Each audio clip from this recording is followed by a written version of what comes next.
How cold does an apartment have to get before a baby stops crying? That's not a riddle. That's the question Gladys Monroe asked herself on the night of January 14, 1966, when she held her 9-month-old son wrapped in every blanket she owned and realized the child had gone quiet. Not sleeping quiet, dangerously quiet, the kind of quiet that makes a mother scream. The radiator in her apartment hadn't worked in 22 days. The temperature outside was 11 degrees. Inside apartment 4C at 437 West 140th Street, it was 38, below freezing. Gladys was wearing her winter coat, her church shoes, 2 pairs of socks, and she could still see her breath. Her baby's lips were turning blue. She ran downstairs, pounded on every door. Mrs. Williams on the 3rd floor was already awake, sitting in her kitchen with the oven door open, her 3 children sleeping on the floor around it like it was a campfire. Mr. Henderson on the 2nd floor had stuffed newspaper into the cracks around his windows and taped trash bags over the frames. The radiators on every floor were stone cold, had been for 22 days. Since the landlord decided these families needed to leave. Now here's what nobody expected. The man who saved those families that night wasn't a city inspector or a housing judge or a politician making promises on television. It was the most feared criminal in Harlem. And what Bumpy Johnson did over the next 72 hours wasn't just justice. It was the most creative act of revenge Harlem had ever seen. He didn't burn the landlord's building. He didn't threaten him. He moved 40 freezing black families into the landlord's own luxury building on the Upper East Side. Every apartment, every floor, overnight. And by the time the sun came up, the most expensive building on East 82nd Street was full of Harlem families cooking breakfast and hanging laundry, and the landlord couldn't do a single thing about it. To understand what happened in January 1966, you have to understand what it meant to rent an apartment in Harlem if you were black. You paid more for less. That was the rule, and it had been the rule for 40 years. In 1965, a 1-room apartment in Harlem rented for $50 to $74 a month. The exact same apartment in a white neighborhood downtown went for $30 to $49. Same square footage, same plumbing, same city. Different price because the tenant was black and had nowhere else to go. Landlords knew this. They'd known it since the 1920s when the Great Migration flooded Harlem with families from the South who couldn't rent anywhere else in Manhattan. So they paid whatever Harlem landlords charged, lived in whatever conditions were provided, and prayed the heat would work in January. Sometimes it didn't. Sometimes the landlord wanted them gone. Not because they owed rent, because the building was worth more empty than full. The legendary tenant organizer had been leading rent strikes since 1963, trying to force the city to hold landlords accountable. The newspapers published photos of rats the size of house cats. Politicians made speeches. City inspectors wrote violations on clipboards and left. Nothing changed. Into this broken system walked a man named Arthur Pembroke. Pembroke was 57 years old, a real estate investor who had built his portfolio the way a lot of men did in those years, by buying cheap buildings in black neighborhoods, collecting rent, spending nothing on maintenance, and when the building became more valuable as dirt than as housing, pushing the tenants out and selling to developers. Pembroke owned 14 buildings across Harlem. He lived on the Upper East Side, a brownstone on East 82nd Street converted into luxury apartments. 4 floors, 6 units, white tenants paying top dollar for polished floors, working elevators, and heat that never failed. His Harlem buildings were a different story. He hadn't set foot inside most of them in years. His property manager, Lester Doyle, collected rent on the 1st of every month, took complaints, and did nothing about them. Every complaint about rats, broken plumbing, peeling paint, heat that vanished in December, Doyle absorbed and discarded. Nothing reached Pembroke because Doyle made sure nothing reached Pembroke. 437 West 140th Street was one of Pembroke's oldest buildings. 5 stories, 40 apartments, built in 1923. Every tenant was black. Every tenant paid rent on time because the alternative was the street. And in January, the street killed you faster than a slum apartment. On December 23, 1965, 2 days before Christmas, the boiler at 437 West 140th failed. 40 apartments lost heat simultaneously. Lester Doyle was called. He came, looked at the boiler, told the building superintendent it needed a new pump. Then he left and didn't come back. The tenants called Doyle every day for a week. Christmas came and went. New Year's passed. January arrived with temperatures that dropped into the teens. Still no heat. The tenants called the city's housing complaint line. An inspector came on January 4th, wrote a violation, left. A second inspector came on January 8th, wrote the same violation, left. By January 14th, the apartments had been without heat for 22 days. 22 days in a New York winter. Children were sick, elderly tenants were in danger, and Gladys Monroe's baby was turning blue. What the tenants didn't know, and what Lester Doyle would never tell them, was that the boiler hadn't failed. It had been shut off, deliberately, on Arthur Pembroke's direct order. Pembroke had found a buyer for the building, a developer named Richter Associates, who wanted the lot for a commercial project. The deal was worth $340,000, nearly 10 times what Pembroke had paid for the building in 1951.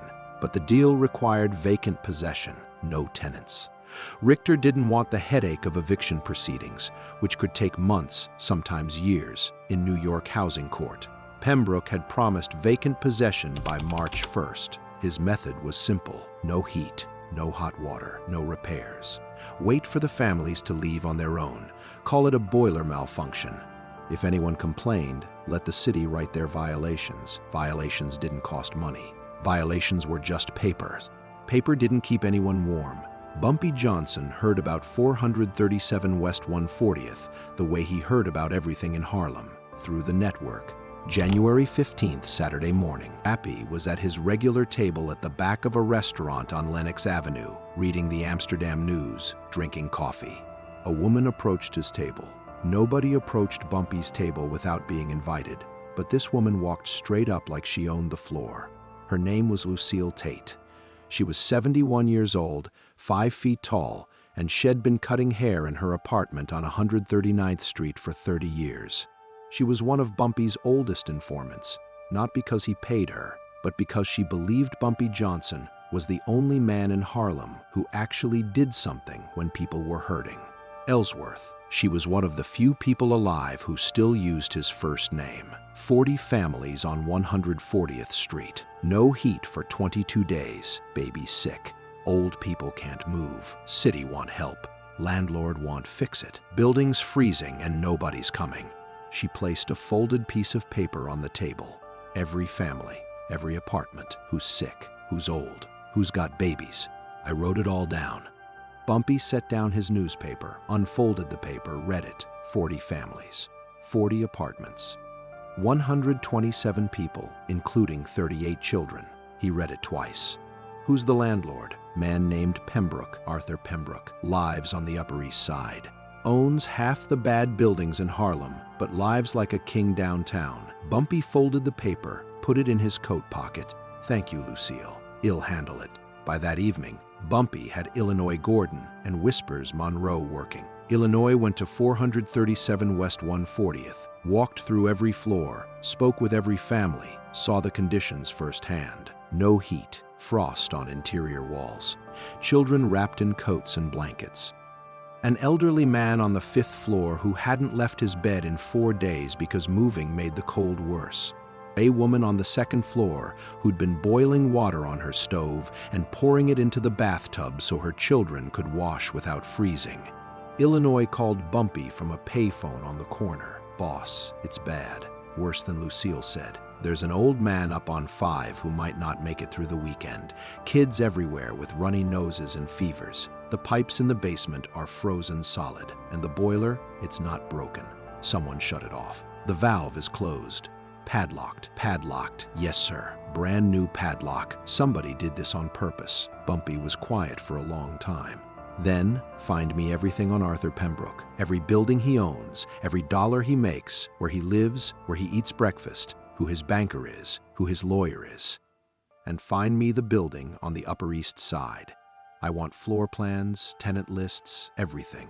Meanwhile, Whispers Monroe dug, and what Whispers found made Bumpy's jaw set like concrete. Pembroke's deal with Richter Associates. the $340,000 sale, the requirement for vacant possession by March 1st, the deliberate shutdown of the boiler, 22 days of freezing 40 families, including 38 children, so a man could pocket $340,000. But here's what Whispers found that changed everything. Pembroke's Upper East Side building, the brownstone on East 82nd Street. 6 luxury apartments, 4 currently occupied by white tenants paying premium rents, and 2 apartments vacant. Pembroke had been renovating them for the past 3 months, preparing to rent them at even higher prices. 2 vacant apartments in a luxury building. Bumpy's mind began working, then Whispers brought the final piece. Pembroke's building on East 82nd wasn't just luxury apartments. It was the office for Pembroke's entire real estate operation. That first floor right side, his files, his contracts, his financial records, his correspondence with Richter Associates, his instructions to Lester Doyle about shutting off the boiler. Everything was there. Bumpy looked at Illinois. I don't want to hurt Arthur Pembroke. I want to humiliate him. I want him to feel what those families feel. I want him to walk into his own building and see 40 families who he tried to freeze to death sitting in his hallways, sleeping in his apartments, cooking in his kitchen. And I want him to know that every document proving what he did is in the hands of people who will use it. How? Illinois asked. Bumpy smiled, not the cold smile. Something warmer, almost playful. We're going to move them, all 40 families, into his building tonight, Sunday, January 16th. All day, Bumpy's people worked. This wasn't a raid. This wasn't violence. This was logistics. And Bumpy Johnson, whatever else he was the best logistician Harlem had ever produced. 30 years of running numbers, managing territory, coordinating a network that spanned every block, every building, every corner of Harlem had made him an expert at moving people and things quickly, quietly, and without leaving a trace. First, he needed access. Whispers had already identified the building superintendent of 82nd Street, a Puerto Rican man named Carlos Rivera. Carlos had worked for Pembroke for 6 years and hated him. Pembroke paid Carlos $45 a week, no benefits, no overtime, and treated him like furniture. Carlos had a wife and 3 kids in a cramped studio apartment in Spanish Harlem. Illinois visited Carlos Sunday afternoon, made him an offer, $2,000 cash. A new apartment in a building where the heat worked, and the satisfaction of watching Arthur Pembroke's face when he realized what had happened. Carlos didn't even hesitate. He handed over the master keys. Second, transportation. Bumpy needed to move 40 families with their essentials, blankets, clothes, medicine, food from 140th Street to 82nd Street, 58 blocks south in the middle of winter, in one night, without attracting police attention. He called in Willie Thompson, the driver who'd worked logistics for Bumpy for 15 years. Willie had 3 panel vans and access to 2 more through a cousin who ran a moving company in the Bronx. 5 vans. 8 trips each. That was enough. Third, the families themselves. This was the delicate part. Illinois went back to 437 West 140th Sunday evening, gathered the tenants in the largest apartment on the first floor, Mrs. Williams' place, where the oven was still serving as the building's only heat source. Over 60 adults crowded into a 2-bedroom apartment. Illinois spoke carefully. I'm here on behalf of someone who cares about this community. Someone who's not going to let Arthur Pembroke freeze you out of your homes so he can make $340,000. Tomorrow night, we're going to move every family in this building into a warm, safe place for the night. Somewhere Pembroke will never forget. Where? Asked Mr. Henderson. His building, Arthur Pembroke's luxury building on East 82nd Street. The same man who shut off your heat owns a building downtown where the radiators work just fine, where the hot water flows, where the hallways are clean and the elevators run. You're going to spend the night there. All of you. The room went silent. Then Gladys Monroe, still holding her baby, spoke. When do we leave? Monday night. January 17th, 1966. 11 p.m. Bad temperature had dropped to 9 degrees. The coldest night of the year. On 140th Street, 5 panel vans pulled up, engines idling, exhaust clouds rising in the frozen air. Inside each van, blankets and portable heaters that Bumpy had purchased that afternoon from a wholesale supplier in the Bronx. The loading began, family by family. The elderly went first. Mr. Jameson from the 5th floor, 79 years old, carried down the stairs by 2 of Bumpy's men because the elevator had stopped working in November. Mrs. Patterson and her sister, both in their 60s, clutching medications and a Bible. Then the families with children. Gladys Monroe with baby David. The Rodriguez family from 3B, 4 children under 10. The Washingtons, the Carters, the Greens. 40 families, 127 people, moving through the night like refugees from their own apartments. By 12:30 a.m., the first vans arrived at East 82nd Street. Carlos Rivera had the front door open, the lobby lights on, the hallways warm.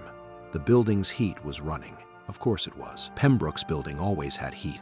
If this story has you locked in right now, hit subscribe, because what happened when these families walked into that building is something Yow'll never forget. The families filed in.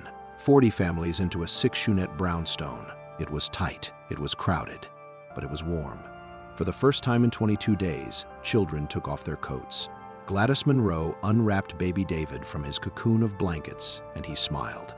Actually smiled. Mrs. Williams sat on the hallway floor, leaned against a radiator, and cried, not from sadness, from heat. She was finally warm. Bumpy's men had brought food. Hot coffee, bread, soup heated on portable stoves, milk for the children. Thade brought extra blankets, flashlights, a portable radio. Thade thought of everything because Bumpy thought of everything. 127 people were inside Arthur Pembroke's building, sleeping on floors, on couches, in the 2 vacant apartments. Children sleeping against warm radiators. Elderly tenants in chairs, finally comfortable. The building smelled like coffee and soup, and it was the most beautiful smell any of them had experienced in 3 weeks. At 2:15 a.m., while the families settled, Illinois Gordon and Whispers Monroe entered Pembroke's first-floor office. The door wasn't locked. Why would it be? This was East 82nd Street. Crime didn't happen here. They found exactly what Whispers had described. File cabinets full of financial records, correspondence with Richter Associates detailing the sale. A letter from Pembroke to Lester Doyle, dated December 20th, 3 days before the boiler was shut off, with a single instruction: discontinue heating services at 437 W 140th effective immediately. Do not respond to tenant complaints. Do not authorize repairs. Illinois photographed every page, every letter, every contract, every bank statement. Then he put everything back exactly where he found it. No theft, no destruction, just documentation. By 3 a.m., the operation was complete. 127 people sheltered, evidence documented, and Arthur Pembroke's luxury building had become the most crowded apartment house on the Upper East Side. Tuesday morning, January 18th, 7:45 a.m. Arthur Pembroke drove his Cadillac to East 82nd Street, the way he did every Tuesday morning. Early meeting with his accountant. Tax season preparation. He parked, walked to the front door, put his key in the lock. The door was already open. Bess stepped inside, and the first thing he noticed was the smell. Coffee, bacon, dozens of people. His lobby, his marble-floored, chandelier-lit lobby, was full of black families. Children sitting on the stairs. Women cooking on portable stoves in the hallway. Men leaning against walls, talking quietly. An elderly man asleep in the leather chair Pembroke kept near the elevator. Pembroke's mouth opened. Nothing came out. Then a voice from behind him. "Good morning, Mr. Pembroke." Pembroke turned. A man in a gray suit and overcoat stood on the sidewalk, medium height, graying hair, eyes that looked right through you. "Who are you? What is this?" "These people, they can't be here. This is private property." Bumpy stepped closer. "These people are your tenants, Mr. Pembroke. 40 families from 437 West 140th Street. The building where you shut off the heat 25 days ago so you could sell the property vacant to Richter Associates for $340,000. Pembroke went white. "How do you? Because I know everything that happens in Harlem." Bumpy's voice was conversational, almost friendly. "You froze 38 children. You endangered the lives of elderly tenants. You padlocked the boiler so nobody could turn it back on. And you instructed your property manager to ignore all complaints. This is illegal. You broke into my building. I am calling the police. Please do. Bumpy pulled an envelope from his coat.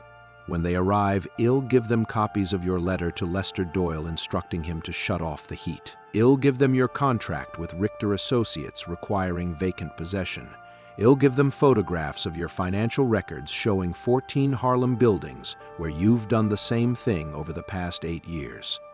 He held up the envelope. I'll also give copies to the Amsterdam News, the New York Times, the Daily News, the City Housing Authority, and Congressman Adam Clayton Powell's office. Pembroke stared at the envelope. His hands were shaking. Or, Bumpy said, you can fix the boiler at 437 West 140th today. Right now, you can restore heat and hot water to every apartment in that building by tonight. And you can cancel your deal with Richter Associates. Pembroke's voice was a whisper. That deal is worth $340,000, and these families are worth more. Bumpy stepped even closer. You have until 5 p.m. today.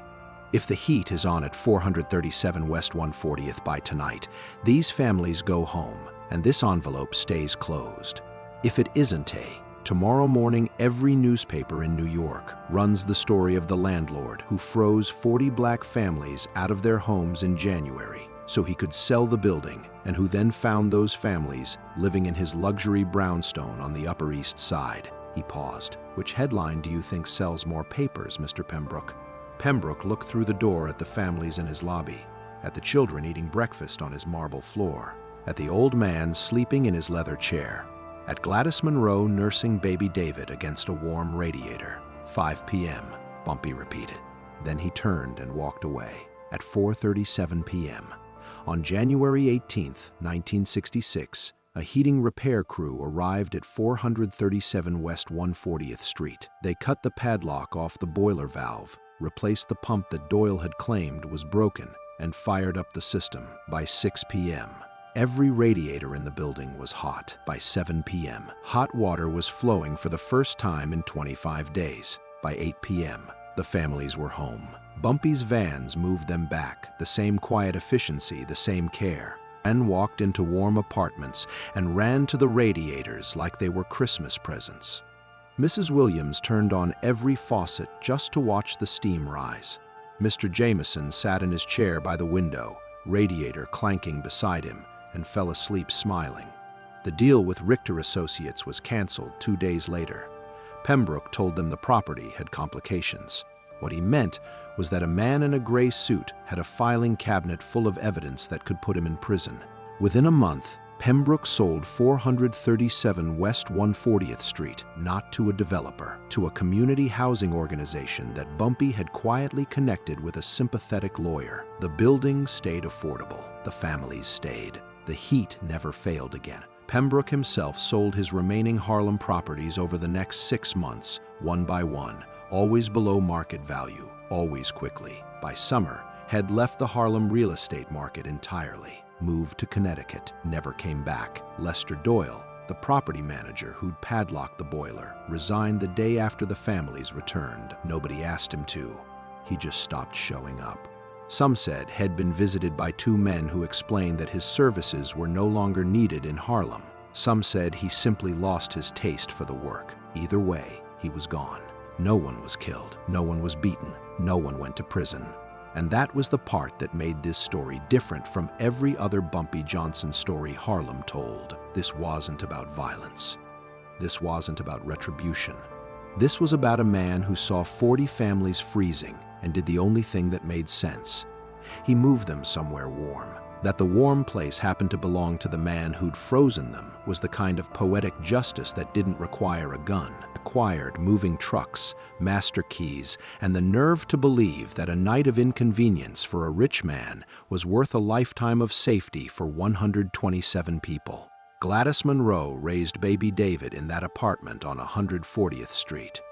He grew up with working radiators and hot water, and a mother who told him, every winter, about the night a man shed never-met sent vans in the middle of a snowstorm to carry them to a warm building because he believed they mattered. Mrs. Williams stayed until 1979, 13 more years. She never opened her oven door for heat again. Mr. Jameson, the elderly man from the 5th floor, lived another 4 years. He died in his sleep in January 1970, warm in his apartment, in his chair by the window. His family said Head told them he wasn't afraid of winter anymore. Not since the night the vans came. Bumpy Johnson never talked about 437 West 140th. Never took credit. That wasn't why Head done it. Head done it because Harlem was his kingdom, and a king doesn't let his people freeze. Didn't matter that the system was broken, that inspectors wrote violations and left, that politicians went home to heated apartments, that the law moved at the speed of paperwork while children turned blue. Bumpy moved at the speed of a man who'd spent his whole life protecting people the law forgot. They called him a gangster. They called him a criminal. They called him the Godfather of Harlem. But on the night of January 17, 1966, he was something simpler than all of that. He was the man with the vans. The man who said 127 people mattered more than $340,000. The man who moved 40 families into a warm building because nobody else would. If this story moved you, hit subscribe. We're telling the Bumpy Johnson stories that history buried. Drop a comment. And the system fails, when inspectors write violations and leave, when landlords freeze children for profit, what's left? Share this with someone who's been cold, someone who's been forgotten, someone who needed a van in the middle of the night and nobody came. Because in Harlem, somebody always came. His name was Bumpy Johnson, and he never let his people freeze.